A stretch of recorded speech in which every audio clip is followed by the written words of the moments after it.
오늘부터는 그 로마서 8장 8190페이지 한번 보시면 한쪽 가로 3번 하나님의 의의 결과.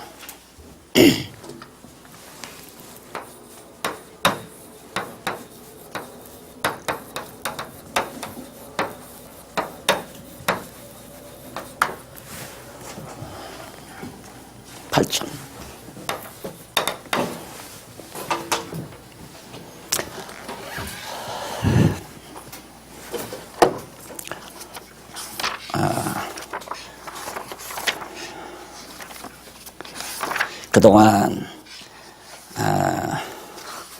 하나님의 의의 현현에 대해서 하나님의 의가 나타났다. 인간은 너나 할 것 없이 모두가 다 불의한데 의인은 없이 하나도 없어요. 아무도 의인이 없어요. 금방 난 어린애기도 죄인으로 나요. 근데 제가 대학원에서 공부할 때 교수가 그러더라고요. 금방 난 애기는 천국 간다고. 그 말이 안 되는 거죠. 죄인이 낳기 때문에 죄인이 출생합니다. 우리 죄인으로 출생하는 거죠. 그러니까 그런 결과가 왜 나오느냐면 죄와 범죄를 구분을 못하니까 그렇게 되거든요. 죄라고 하는 것은 본질, 인간 내면에 지니고 태어나는 본질적인 것을 죄라고 하고요. 범죄는 그 죄가 밖으로 행동화, 우리 육신의 몸을 통해서 행동으로 드러나는 거, 그걸 범죄라고 얘기를 하죠. 그러니까 금방 난 애기는 범죄는 있을 수 없죠. 없을 수 있죠. 그러나 죄는 본질적으로 가지고 태어납니다. 그래서 그렇게 모두가 다 죄인인데, 그렇기 때문에 인간에게서는 의로운 행위를 기대할 수가 없죠. 전혀. 그러니까 성령의 역사가 없이는 우리가 선한 일을 행할 수가 절대 없습니다. 우리의 인간. 그러니까 도덕적으로 선하게 산다, 착하게 산다. 이건 도리어 다 그것도 역시 다 죄예요. 도덕적인 선은 선으로 인정을 못 받습니다. 그건 왜냐하면 인간이 자기가 죄인인데도 죄인임을 이제 커버하는 거죠. 쉽게 말하면 선을 통해서. 그래서 선을 행하면 꼭 선덕비. 예를 들면 이제 어디 가보니까 어느 왕의 선덕비, 어느 고을원님의 선덕비를 세웠더라. 야, 나도 돈을 벌어서 선한 일 많이 하면 저렇게 마을 입구에다가 선덕비를 하나 세워주겠지. 결국 그런 것들이 작용하는 겁니다. 그게 자기를 미화시키는 하나의 방법이 도덕적이고 윤리적인 선이라고 그렇게 생각하면 돼요. 그렇기 때문에 도덕적으로나 윤리적으로 선한 행위는 선으로 인정되지 않는다. 하나님 앞에서는. 다만 성령의 역사를 통해서 맺어지는 열매, 그것이 이제 선한 열매고 그걸 바로 성령의 열매라고 그러죠. 그래서 인간은 모두가 다 죄인이기 때문에 죄인을 그냥 놔두면 안 되잖아요. 그래서 하나님의 의가 나타나요. 바로 예수 그리스도가 오셨다고 생각하면 됩니다. 의의 실현에 대해서 우리가 공부했고요. 그 다음 이제 의가 실현된 그 의가 어떠한 성질을 지니고 있는가를 지난 주간에 다 우리가 공부를 했습니다. 오늘은 세 번째로 하나님의 의의 결과. 우리 하나님께서 우리를 의롭다고 하셨기 때문에 그 의의 결과가 어떻게 맺어지느냐, 어떤 결론이 맺어지느냐, 아주 성도들에게는 아주 중요한 내용이죠. 너무너무 중요한 내용이죠. 이 의의 결과를 알게 되면 정말 예수 그리스도를 잊어버릴 수가 없어요. 하나님의 그 은혜와 사랑을 망각할 수가 없죠. 그래서 그 의의 결과 8장에 나오는데 8장 전체의 내용을 간단하게 의미 분석을 해보면 거기 나오죠. 1절로 11절까지는 결코 정죄함이 있을 수는 없어요. 하나님의 의롭다함을 얻은 자에게는 결단코 정죄하지 않는다. 죄로 정하지 않는다. 죄인이라고 정죄되지 않는다 그 말이죠. 그다음 두 번째가 12절로 17절에 나오는데 하나님의 의의 후사, 하나님의 후사, 하나님의 자녀가 된다는 얘기입니다. 하나님의 나라를 유업으로 받을 후사가 되진다는 얘기죠. 18절로 25절은 내세의 소망을 가지게 되고요. 틀림없이 이제 하나님 나라에 대한 그 나라가 내 나라다 해서 그 나라, 공부하러 외국으로 유학을 떠난 학생이 다 공부를 마치면 고국으로 돌아갈 소망을 가지는 거예요. 이 소망은 망상이 아니에요. 소망은 반드시 이루어지는 것을 목표점으로 했을 때 그걸 소망이라고 그러죠. 그런데 이루어지지도 아니할, 나는 거부가 될 거야 하고 소망을 가지는 건 그건 망상이에요. 허상, 망상. 소망이란 확실한 목표를 바라보는 걸 소망이라고 그렇게 생각을 하시면 됩니다. 그 다음 26절로 30절은 선하고 영화롭게 된다. 아주 선하고. 왜? 성령께서 하나님의 아들인 우리들을 선하게 만드시고 또 영화롭게 이제 해 가신다. 이것이, 그리고 마지막 31절로 39절까지는 최후의 승리가 이루어지게 됩니다. 우리는 반드시 최후로 승리하게 된다. 이런 결과가 맺어진다는 것을 차례차례 한번 생각해 보십시다. 자, 거기 한번 근거를 보시면 밑에서 5째 줄 나오죠. 8190페이지 밑에서 5째 줄. 일찍이 여호와 하나님께서는 언약을 이루실 것을 믿는 아브라함을 의로 여기소서.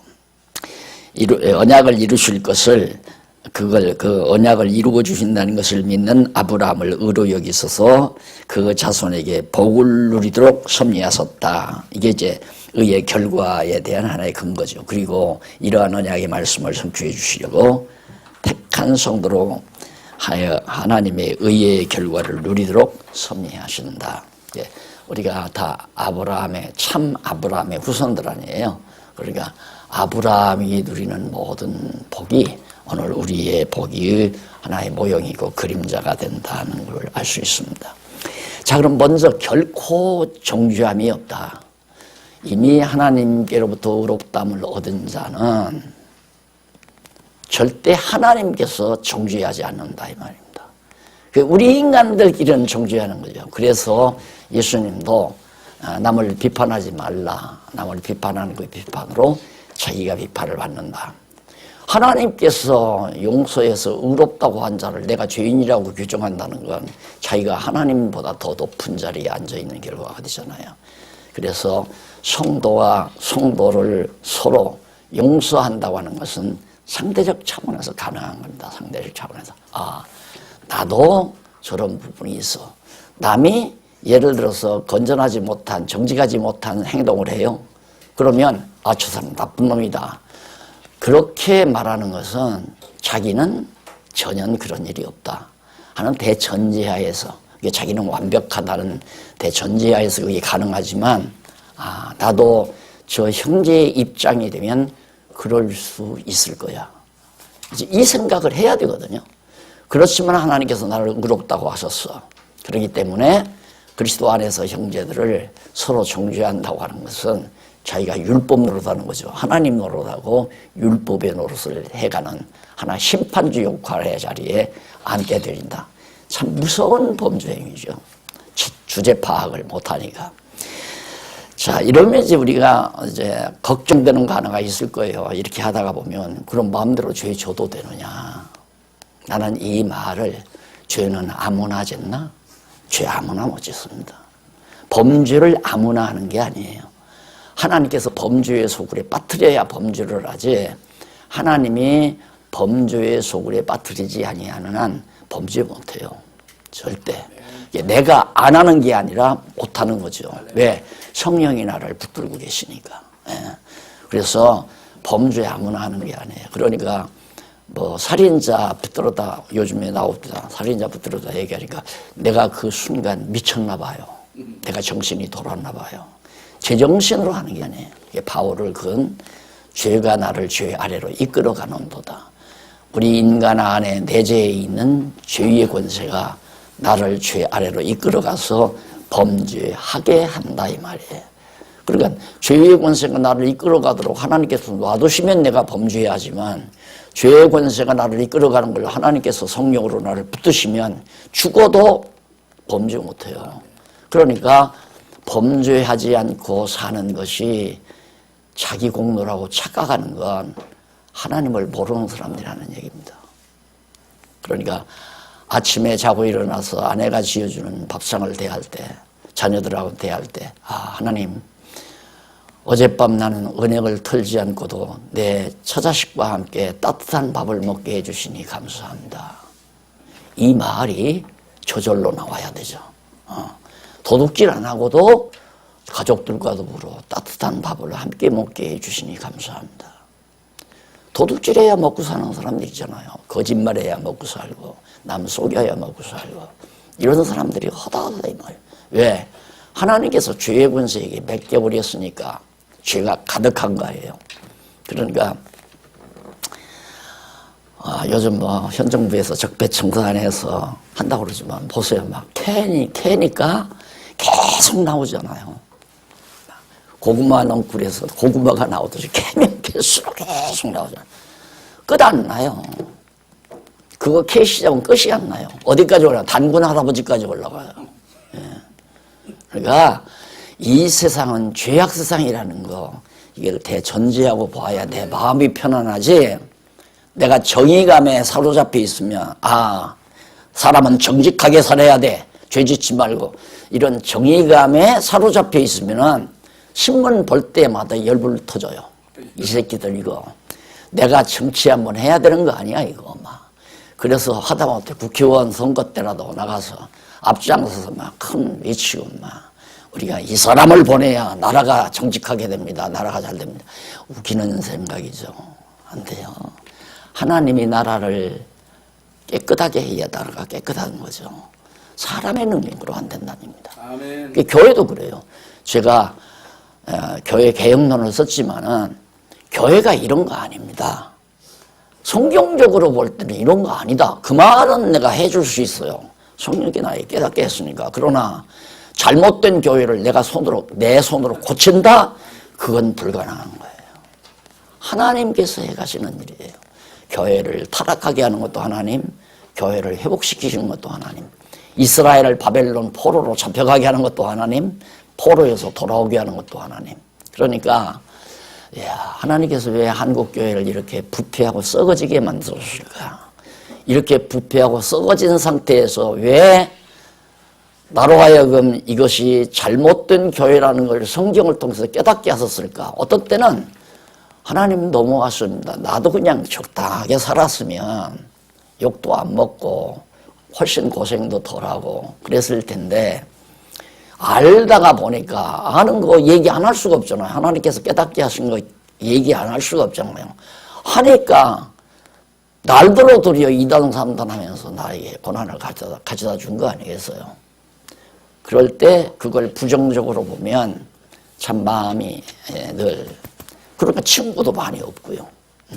목사님들 세계에 친구가 많이 없는데 요즘에는 이게 많이 생겨요. 목사님들이 많이 이제 친구가 생기고 어느 연합회에서도 목사님들이 한번 그 박 목사님 강의 한번 자세히 듣고 싶다는 여론이 있다고 그래요.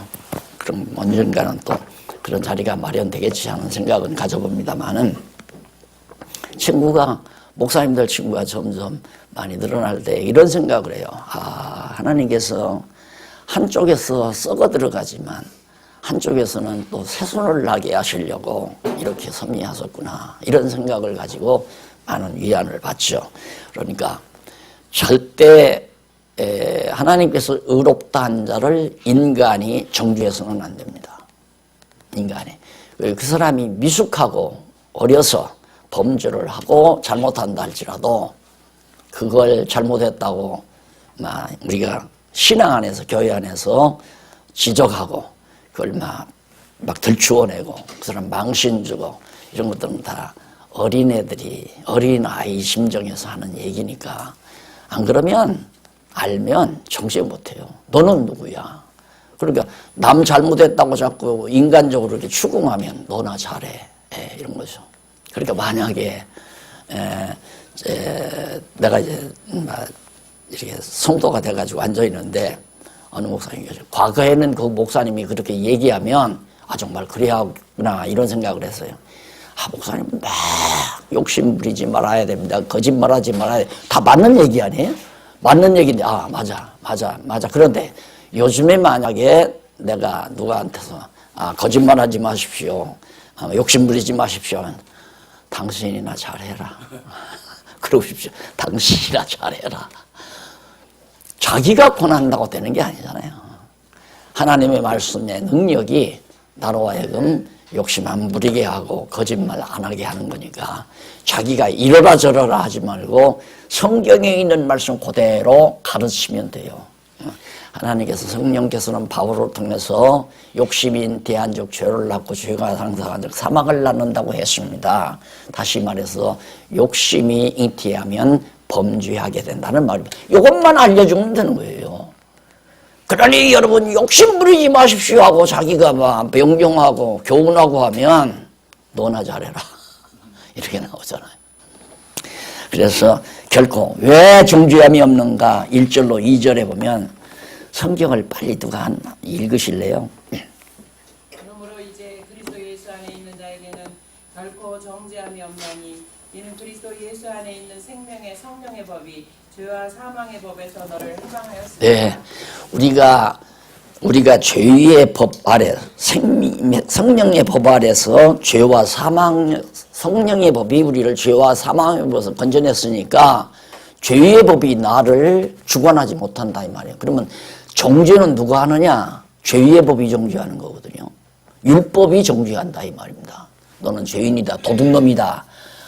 그런데 성령의 법이 우리를 그 죄의 법에서 건져냈기 때문에 정죄 안 된다 이 말이에요. 아멘. 예를 들면 미국 법을 어겼는데 미국에서 탈출해서 우리나라로 들어버렸어요. 그래서 이제 국제 공조가 이루어지잖아요. 그러니까 붙들어다가 이제 미국 법 적용하지만 원칙적으로는 미국 법에서는 죄지만 우리나라면 죄가 안 된다 이 말입니다. 그러니까 우리 국민을 빨리 외교관을 통해서 빨리 외교 채널을 통해서 빨리 우리나라로 들어오면 미국에서 잡아다가 벌을 줄 수가 없는 왜 미국 법에서 떠났으니까 그렇기 때문에 율법 죄의 법으로부터 죄와 사망의 법으로부터 성령의 법이 우리를 해방했기 때문에 절대 정죄함이 없다 그런 얘기예요. 그래서 그 부흥회라고 하는 게 얼마나 큰 피해를 가져다 줬는가 하면 사람이 이 세상 완전하지 못하니까 죄 안 짓고 사는 사람이 없잖아요. 특히 과거에 하나 만나서 잘 이루자고 했을 때 낙태 안 한 여인들이 거의 없었단 말입니다. 다 낙태를 경험했죠. 약을 먹었거나 수술을 했거나 이런 경우들이 참 많은데 한때 부흥사들이 그것 가지고 한몫 봤잖아요. 다른 죄는 다 용서되는데 생명을 죽인 낙태죄는 용서 안 된다고 하나님께 가서 들으니까. 그런데 제가 그분들을 위해서 내일 저녁에는 특별히 사죄 기도를 해드리겠다. 그러니 예물 준비하고 나와라. 막 줄 섰다고 그러니 줄 쫙. 그러니까 사람이란 전부가 다 범죄하고 사는데 실제로는 죄를 범하고 사는데 부흥회가 가능하냐면 부흥회는 그냥 첫날부터 그냥 죄를 한 이틀 밤만 두들겨 패면 다 눈물 콧물 안 흘리는 사람이 없어요. 지옥 간다 이게 멸망하면. 그래가지고 자손 길이길이 하나님께서 저주를 내린다 이거예요. 이런 무서운 얘기를 하게 되면 누구나 다 겁을 내죠. 그래서 그게 이루어져 가지고 그다음부터는 그 사람은 심리 약해져 버려요. 마음이 약해져 버려요. 그래서 고분 소위 주의 종에게 고분 순종. 왜? 주의 종에게 잘 순종하고 살면 혹시라도 내가 천국 갈 수 있지 않을까. 이것 때문에 저주가 면해지지 않을까. 목사님은 축복권도 있고 저주권도 있대. 이래가지고 이게 다 된 거거든요. 성도들이 성경을 보고 확신을 가져야죠. 나는 비록 죄와 사망의 법에서 과거 살았을 때는 내가 죄인이었지만은 예수를 그리스도로 믿고 성령의 놀라운 법에 의해서 내가 죄의 법에서 건전해서 의롭다함을 얻은 이후에는 설령 내가 육신의 연약함으로 실수했다 하더라도 하나님께서는 나를 정죄하지 않으신다. 죄 정하지 않는다. 예를 들면 내 자녀가 내 서랍에서 돈을 10,000원짜리 하나 꺼내다가 장난감을 사서 가지고 놀았다. 너희는 도둑놈이야 하고 소년범이라고 해서 바로 소년들 감옥에다 보내는 부모가 있겠느냐 이 말이에요. 그냥 용서하죠. 그렇잖아요. 그런 문제가 다 나와요.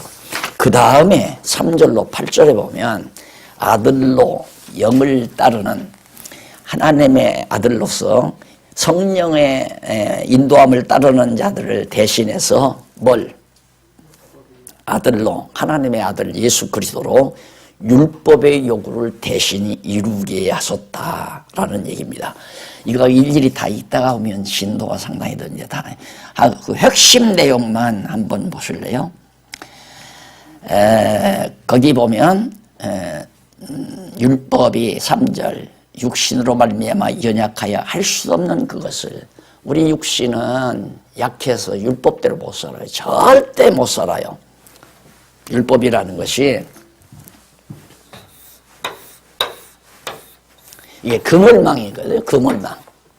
그물망이기 때문에 예를 들어서 도둑질하지 말라는 이 코에 딱 걸렸어요. 도둑질하지 말라. 그래서 내가 도둑질을 했어요. 근데 도둑질하지 말라는 법만 내가 어긴 게 아니라 율법 전체를 범한 거다 이 말이에요. 다시 말해서 율법이라고 하는 것은 매 조항마다 따로따로 독립적인 기능을 가지고 있는 것이 아니라 종합적인 연결 기능을 가지고 있는 거예요. 그러니까 어느 율법을 범한들 율법 전체를 범한 거다며. 새가 날아가다 이 코에 걸렸어요. 이 코에 딱 걸렸는데 새가 그물에 그 많은 코 중에 저 왼쪽 끝에 코에 걸렸다 이렇게 말하는 사람 없잖아요. 그물에 걸렸다 그 말이죠. 새가. 그러니까 율법 전체 못 지킨다니까요. 율법 하나만 범해도 다 범한 것이다 이 말. 누가 율법 안에서 의롭다함을 얻을 육체가 있어요? 못 얻죠. 그렇기 때문에 거기 이제 그것을 하나님이 하시나니 할 수 없는 우리 인간의 그 율법을 준행하는 일을 연약한 우리 인간은 못하지만 하나님은 하시는데 곧 죄를 인하여 자기 아들을 죄 있는 육신의 모형으로 보내요. 육신의 죄를 청하사 예수님에게 우리의 육신의 모든 죄를 거기다가 다 이원시켜서 다 넘겨가지고 육신을 쫓지 않고 그 영을 쫓아 행하는 우리에게 성령의 법대로 행하는 우리에게 율법의 요구를 이루어지게 하심이니라. 율법은 계속해서 너 걸렸으니까 너는 죽어하고 율법의 그물이 나를 사로잡아 가려고 하는데 예수님이 대신 내가 대신하게 하겠다 하고 나를 그물에서 건져내 준 것이라 이 말이에요. 이게 이제 하나님의 엄청난 놀라운 은혜거든요.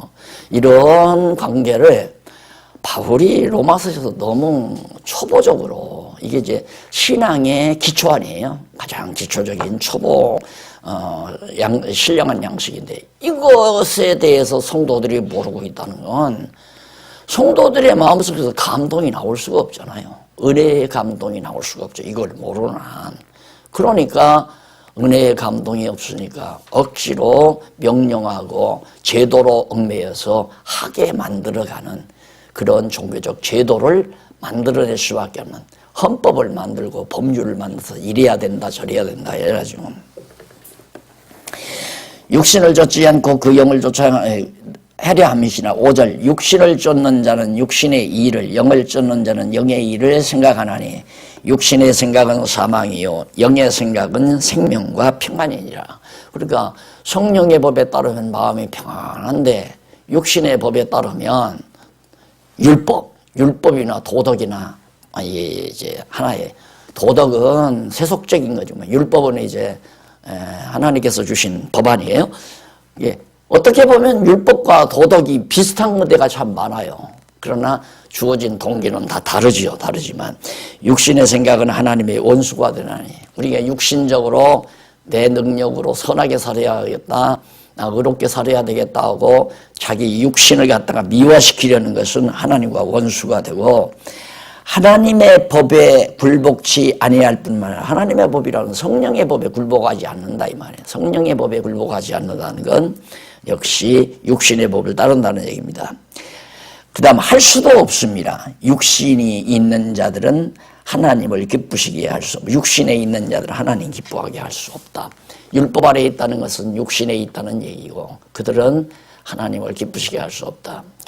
율법을 행함으로 하나님을 기쁘시게 할 수는 없다. 그런데 보통 우리가 율법대로 살면 그래서 제가 이제 한참 그 문제가 됐을 때 교수가 나한테 율법 지켜야 된다고 그래요. 그래서 그럼 교수님, 박사님 율법을 내가 지키면 그것이 내 의가 됩니까? 라고 물으니까 대답을 안 하더라고요. 한 20-30초 머무르다가 그냥 혼자서 중얼중얼해요. 의가 되는 건 아니지 그래요. 의가 되는 건 아니래요. 그러니까 내가 율법을 잘 지켜 행해도 그것이 내 의가 되는 건 아니다. 박사님 한마디만 더 물어도 되겠습니까? 그러니까 물으라고 그래요. 그러면 내가 율법을 봄에도 죄가 되지는 않겠네요. 그러니까 그 말 듣자마자 막 병력처럼 천장이 떠나가도록 고함을 일러요. 노인 양반이. 누구 시험하러 왔느냐 이게. 네가 날 테스트하러 왔느냐 이거예요. 그럼 대답을 해야죠. 그럼 내가 율법을 범하면 그 죄인이 되는가? 지금 여기 나오는 얘기 아니에요. 율법으로 결코 정죄함이 없어요 우리에게. 그런데 계속 인간들은 율법의 잣대, 도덕적으로 윤리적인 잣대를 대리대해가지고 사람을 매장시키고 사람을 그냥 모멸주고 사람을 그냥 어떻게든지 괴롭히는 그런 인간의 어리석음이 우리 삶 속에 너무너무 많잖아요. 그러니까 그런 상황에 처했을 때도 당신은 나를 나쁜 놈으로 지만 하나님께서는 나를 하나님의 당신의 아들로 생각하고 의롭다고 여겨주셨다. 이거에 대한 확신만 있으면 그런 말에 흥분하거나 같이 너는 안 그랬냐? 너는 도둑놈 아니냐? 너도 이렇게 했잖아 하고 맞서가지고 너는 언제 그랬고 너는 언제 아니 막 또 저쪽에서 너는 언제 그랬고 끝이 안 나요 이제. 거짓 다 보태가지고 또 확대시키기도 하고 또 뒷조사 다 해가지고 세무서에 가서 혹시나 세금 포탈 안 했나 누구 이장전입 안 했나 이런 거 하나하나 해가지고 그냥 터뜨리고 그러니까 북교에서 하는 일 보면 3살 먹은 4살 너댓 살 먹은 애들들이 하는 일 같이 나오잖아요.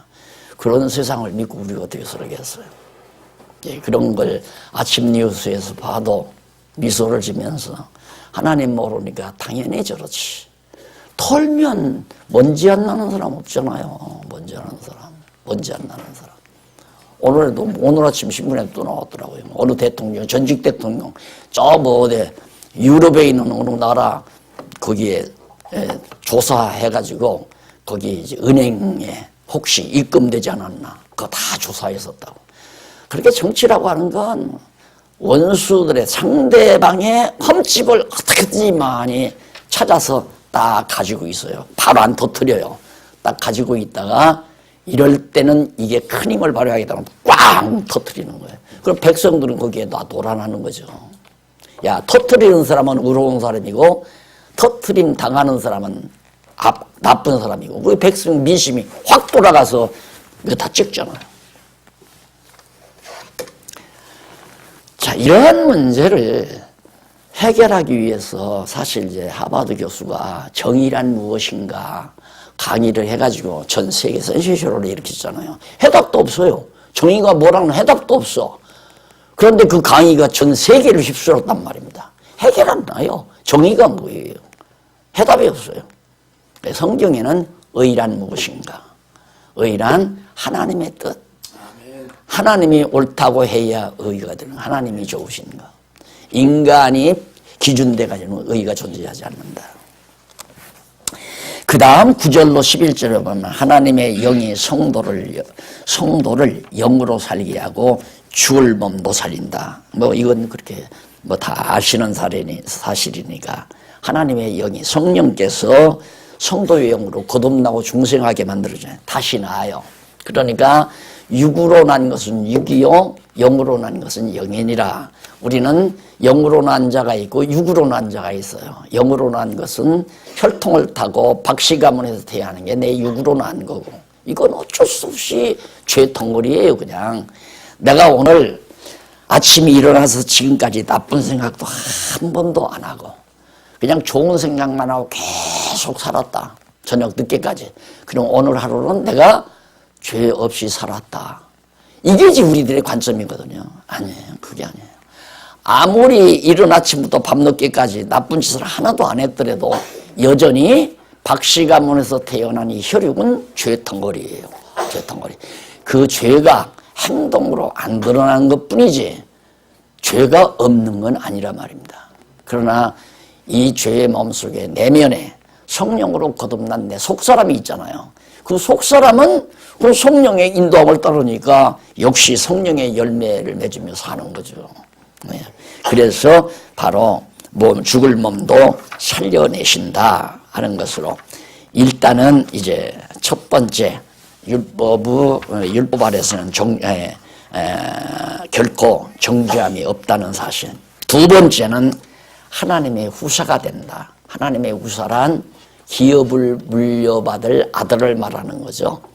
내가 사업을 하나 이뤄놨어요. 그런데 내가 이제 나이가 들었는데 물려줄 자녀들이 하나도 없어요. 요즘에는 딸들도 다 물려받으니까 아들도 또 물려받고. 그런데 물려줄 자식이 없어요. 그럼 후사가 없다는 얘기예요.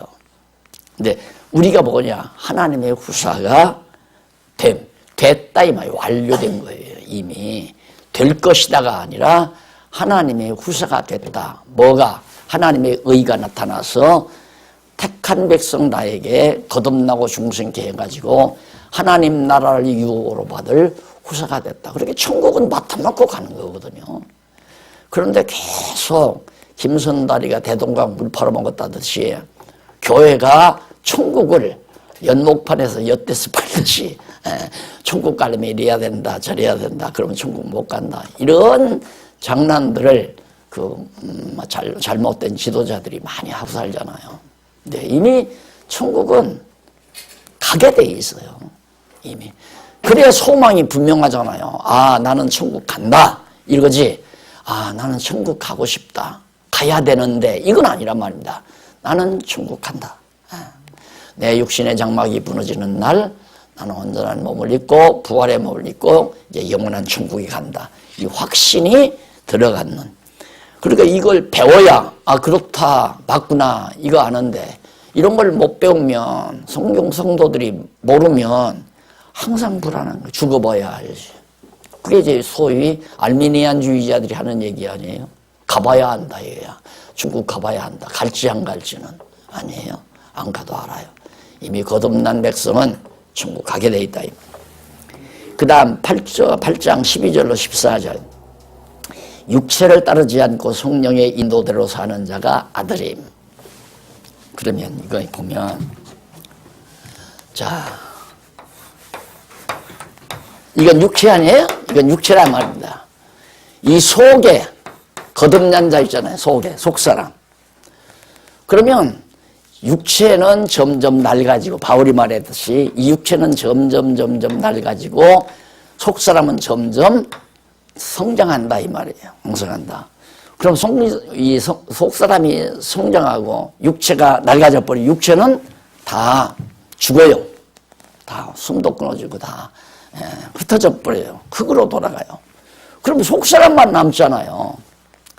그런데 우리는 이 둘을 같이 놓고 자, 어떻게 생각하느냐 하면 육체를 따르지 않고 어떻게 육체를 가지고 있는데 육체를 안 따라요. 따를 수밖에 없잖아요. 그럼 안 따르는 건 누가 안 따르는 거야? 속사람이 안 따르는 거죠. 이게 바울이 내가 선하게 살도 하나님의 뜻대로 살고자 하는 마음이 간절했지만은 자꾸 이 육체를 갖다가 내 속에 있는 죄 아래로 나를 이끌어가서 죄의 법을 순종하게 한다.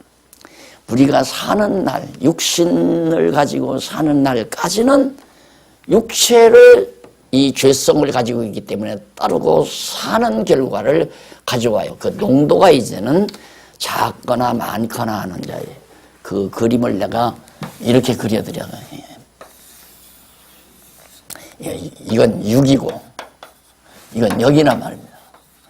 그래서 이게 마음인데 마음과 6이 팽팽하게 맞섰을 때는 항상 바울처럼 갈등이 많죠. 그러나 어느 정도 마음이 영적으로 기울어지고 육체의 소욕이 적어지고 영의 소욕이 많아져 버리면 그 다음에는 육체의 소욕을 짓눌러 버리는 거죠. 남이 나를 욕할 때 당장 너도 굳다. 내가 널 고발해서는 어떻게 처치해야 되다. 이 마음이 딱 들었을 때 성령의 소욕이 나를 자제시키는 거예요. 너도 그랬어 하는, 너도 죄인이야. 그래, 다 형제의 잘못을 네가 용서해야 된다고는 말씀이 성령께서 나를 지배할 때에는 불쌍히 여기고 긍휼히 여겨서 참고 용서해주는 그런 마음을 가지게 되는 거죠. 그래서 성령의 인도대로 살아가게 돼 있어요. 이게 성령의 인도대로 사는 거거든요. 이게 작았을 때는 육체의 소욕대로 사는 경우가 많고 이렇게. 그래서 따지고 보면 제가 강사고시 볼 때 성도 죽음의 의의를 써라 그러더라고요. 성도가 죽음에 대한 죽는 것, 육체가 죽는 것에 대한 의의를 써라. 그때 나는 이제 이런 게 다 정리가 되기 때문에 성도의 죽음이라는 것은 결국 육체의 장막을 벗어버리는 거기 때문에 완벽하게 성화의 단계에 접어든 것이다. 육체의 장막, 이 육신이 죽는다는 건 완전히 성화됐다는 얘기예요. 그러니까 완전히 이제 성령의 열매가 완전히 익었다는 얘기고, 그런 의미로 쭉 서술을 했더니 딱 맞다. 그러니까 성경을 알면 그냥 연상을 해서 써도 다 맞게 돼 있잖아요. 그래서 성도들이 이것을 알면 육체를 가지고 오래 살기를 바라는 것보다 그저 사는 날까지 건강하게 하나님께 쓰임 받다가 이거 육체의 장막 딱 다 흙으로 돌려보내고 내 영혼이 주인 곁에서 편히 쉬기를 바라는, 이게 바울이 그랬잖아요. 내가 죽는 것도 좋고 사는 것도 좋다. 왜? 내가 이 땅 위에 살면 내게 좋은 것이 아니라 너희에게 좋다. 너희에게 좋다는 말은 성도들에게 좋다 이거예요. 왜? 너희들에게 하나님 말씀을 가르쳐 줄 수 있어서 좋다. 또 내가 빨리 죽으면 왜 좋은가? 그건 내게 좋다, 나한테. 왜? 내가 모든 고통과 괴로움을 다 끝내버리고 주님 곁에 가서 편히 쉴 수 있어서 좋다. 그래서 나는 죽어도 좋고 살아도 좋다. 빌립보서에서 그러기를 바울이 하죠. 감옥에 갇히면서. 자, 그런 걸 이렇게 보면서 진짜 그리스도 기독교 인문학이에요. 기독교 인문학. 그 인문학에서 죽음에 대한 문제를 바르게 가지고 산다는 게 그리 쉽지 않잖아요. 사람이 왜 다 비굴해지는가? 죽을까봐, 굶어 죽을까봐, 병들까봐. 이게 다 굶을까봐, 병들까봐, 죽을까봐 이런 것들 때문에 다 사람이 비굴해지거든요. 그런데 죽음에 대한 바울이 가졌던 성경적인 올바른 죽음관, 이거 딱 가지고 있으면 죽으면 내게 좋은 거죠. 편히 쉴 수 있어서. 살면, 건강하게 살면 내가 전해줄 하나님의 말씀을 필요로 하는 자들에게 전해줄 수 있어서 좋고, 너도 좋고 나도 좋고, 이렇게 해서 죽음에 대한 확실한 태도만 가지고 있으면 올바르게 옳다고 생각하면, 이게 진리라고 생각하면 말 못하고 살 게 뭐 있어요. 이것이 진리다. 성경적으로 옳다 그러면 남이 나를 욕을 하든 말든 인기가 있든 없든 이렇든 저렇든 관계없이 진리대로 그냥 말해주다가 굶어 죽어도 죽는 거고 병들어 죽어도 죽는 건데, 죽음을 넘어서는, 사살을 넘어서는 담대한 힘이 바로 그런 데서 나와지는 거죠. 그 다음에 이제 15절로 17절에 보면 양자의 영을 받은 자녀는 그리스도와 함께 하는 후사가 된다. 그렇죠. 아들의 영을 받았으니까 나도 아들이 된다 이 말이에요. 당연하지 않아요? 이 거듭나고 중생한 영은 하나님의 아들이에요. 그러니까 하나님의 아들을 잠시 우리가 육체의 장막 안에 놔둔 거거든요. 놔두고. 그건 왜냐하면 이 육체의 장막 안에서 하나님의 사람으로 키워가기 위해서. 그러니까 예를 들면 모든 생물이 다 그렇잖아요. 예. 모든 생물이 딱 이 어떤 병아리가 이 결안 안에서 이제 온도를 따라서 점점 날개 죽지가 생기고 입이 생기고 뽐이 생기고 막 발이 생기고 그러면 여기가 터지잖아요. 터져 쏙 넣어버리면 달걀이 아닌 병아리로 나와서 자라나게 되죠. 마찬가지로 하나님께서 우리를 육체의 장막 안에 우리를 머물러서 우리 속사람을 키워가는 거죠. 하나님의 사람으로 키워서 다 자라게 되면 허물벗듯이 싹 벗어버리는 거예요. 이걸 뭐 그냥 묘를 만들어 놓고 비석을 해놓고 그냥 난리를 치우고 그거 있어야 부활한다고 또 가르치는 사람들 있잖아요. 주책 없는 사람들. 상관없어요. 불에다 다 없애버리든 태워서 죄를 다 바다에 뿌려버리든 아무 관계없어요. 속사람은 이미 성장했기 때문에 부활 때 신령한 몸을 갈아입으면 끝나는 거죠. 그래서 반드시 천국은 반드시 간다.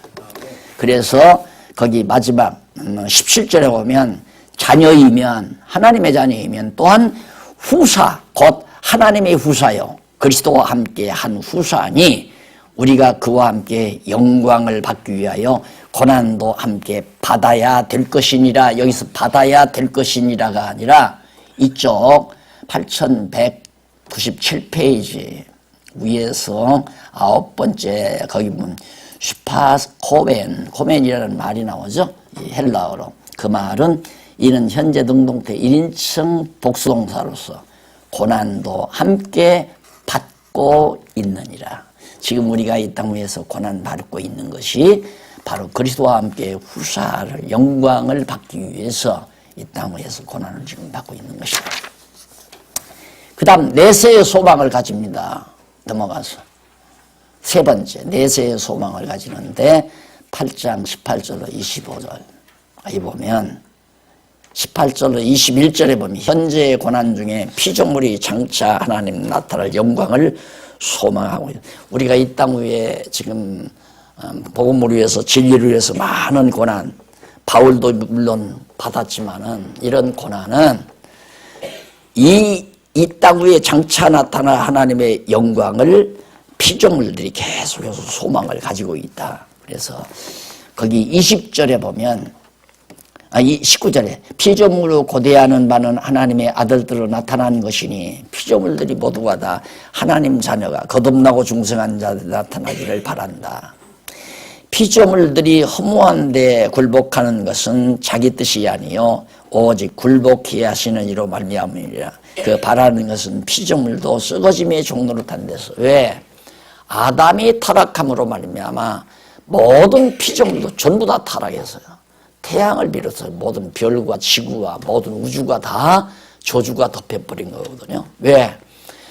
아담이 타락하지 말고 통치자가 돼서 우주 만물을 하나님이 창조해 놓은 걸 다 지배하고 통솔하고 살았어야 되는데 아담이 통치권을 상실해 버리니까 모든 지어놓으신 모든 우주 만물도 다 저주 아래 있게 됐다 이 말입니다. 그러니까 그런 모든 만물도 어서 이 하나님이 지어놓으신 모든 나라를 인수받아서 다스릴 그런 통치자가 나오기를 학소고대하는데 바로 예수 그리스도가 나오셔서 당신의 지체들인 우리들을 다 불러가지고 주님의 몸을 이루어서 결국 보이는 것과 이 땅 위에 보이는 것과 보이지 아니하는 신령한 세계와 이 타락된 세계 이것을 다 하나로 만들어서 전부 통치하는 그 통치에 우리가 다 후사로서 같이 하게 된다. 우리들도 역시 같은 후사로서의 유업을 받게 된다. 그런 말이죠. 그 다음에 22절로 25절에 보면 성령의 처음 익은 열매를 받는 자도 몸의 구속을 소망한다. 우리 소망이 있잖아요. 성령의 처음 익은 열매를 받은 자도. 그러니까 피조물이 다 이제까지 함께 탄식하며 함께 고통하는 것을 우리가 아나니 이뿐 아니라 또한 우리 곧 성령의 처음 익은 열매를 받은 우리까지도 속으로 탄식하여 양자될 것 곧 우리 몸의 구속을 기다리느니라. 이 바로 신령한 부활체를 입는 날을 기다린다. 우리가 소망으로 구원을 얻었음에 보이는 소망이 아니니 보는 것을 누가 바라리요. 만일 우리가 보지 못하는 것을 바라면 참으로 기다릴지니라. 하나님 나라에 대한 영원한 나라에 대한 소망. 그래서 처음 익은 열매라고 하는 것은 예수 그리스도가 처음 익은 열매인데 그 그리스도에게 접붙임 받은 그리스도와 한 몸을 이루는 우리도 다 성령의 열매가 된다. 8장 26절로 30절에는 선하고 영화롭게 된다. 결국에는 의의 결과입니다. 결국 영화롭게 선하고 영화롭게 된다. 성령이 우리 위에 26절 28절 나오죠. 우리 위에 하나님의 뜻대로 간구하여 선을 이룬다. 요 부분이 이와 같이 성령도 우리 연약함을 도우시나니 우리가 마땅히 빌 바를 알지 못하나 오직 성령이 말할 수 없는 탄식으로 우리를 위하여 친히 간구하시느니라. 성령이 우리를 위하여 간구한다. 이 간구가 진짜 간구죠. 그러니까 성령의 소욕 따라 구해야 올바른 기도다. 그렇지 않으면 올바른 기도가 아니다. 마음을 감찰하시는 이가 성령을 감찰하시나니 이는 성령이 하나님의 뜻대로 성도를 위하여 간구하심이니라. 이게 대속의 기도예요. 그러게 중보 기도라고 하는 것은 참 웃기는 얘기예요. 목사님들이 또 어떤 부흥사가 자기가 중보 기도를 한다. 자기가 뭔데 중보 기도를 해요? 중보 기도는 성령께서 나를 대신해서 기도해 주어야 성령이 우리를 위해서 늘 기도하고 계시는 거죠. 우리들이 구해받댔자마 이거 해 주십시오, 저거 해 주십시오. 그거밖에 더 있어요. 부자 되게 해주시고 건강하게 해주시고 잘 먹고 잘 살게 해주시고 교회 부흥되게 하시고 다 그런 거란 말입니다. 우리가 구한다는 게. 성령이 우리를 대신하여 구하여 준다. 이는 뜻대로 하나님의 뜻대로 성도를 위하여 기도하심이라.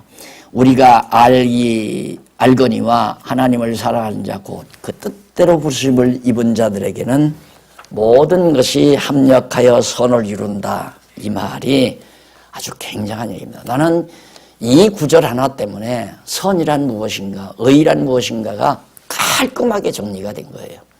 거기 보면 이쪽 8202페이지 거기 보면 밑에 부분 해설 제일 그 부분에 거기 밑에 보면 거기에 중간쯤에 선이라는 말 아가도스라는 말이 나오죠. 헬라어.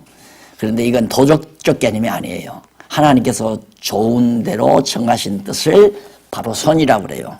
자세한 것은 율법과 죄의 그리운 애를 참조해 보시면 됩니다. 필히 참고하라고 그러고 바울은 하나님의 부르심을 입은 성도에게는 하나님께서 만사 만물로 각각 조화를 이루고 서로 돕도록 섭리하여 선 곧 하나님께서 좋으신 대로 정하신 뜻을 이루신다는 것이다. 이것이 대표적인 예를 들자면 이제 다윗의 경우고 요셉의 경우입니다. 요셉의 경우. 요셉은 사랑받다가 미움받다가 팔려가서 억울하게 감옥 들어가고 다 그런 거잖아요. 그게 다 하나님의 뜻을 이루어가기 위한 과정들이에요.